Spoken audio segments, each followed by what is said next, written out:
你攞嚟教小學生，白痴嘅咩你？好啦，咁點解我要炮轟你啲咁嘅小學英文老師啦？點解 in their own right 係冇理由攞嚟教小學生呢？揾翻先啊！好啦，咁啊原句呢，佢係咁講㗎嚇。佢幾長啊，我將佢簡化啲啦嚇。even 我簡化咗咧，嗰啲學生都唔明你講咩㗎嚇。姜濤 and Anson Lo, these two are successful artists in their own right。嗱，我而家話俾你聽咩叫 in their own right 啊？佢雖然係由四個好淺嘅字組成，但係你攞去問嗰啲讀緊大學嗰啲學生啦嚇。唔一定要英文係，你睇下佢哋識唔識解啊 ？In their own right 咧，即係話咧 ，by themselves without relying on external force or assistance， 即係佢係唔需要借助外力嘅。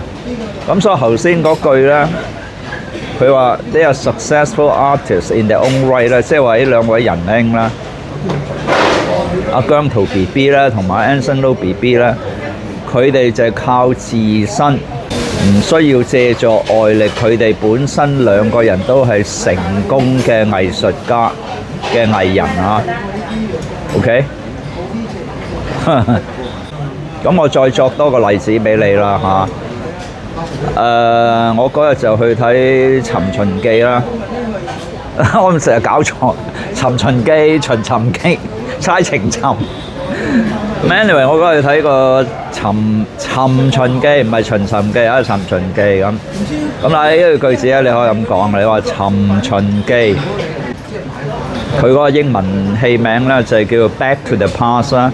Back to the Past， 佢原來咧就係黃易嘅小説改編㗎嚇。如果我冇搞錯，而家我係講《尋秦記》嗰本小説，黃易嗰本小説。咁我咁講啦，我話 The fiction， 尋秦記 is an amazing story in its own right。你明我意思嘛？呢個例子舉得好啦，係嘛？A 本黃易 A 本小説咧，佢唔需要借助古天樂呢個電影《尋秦記》咧，去谷起佢本身。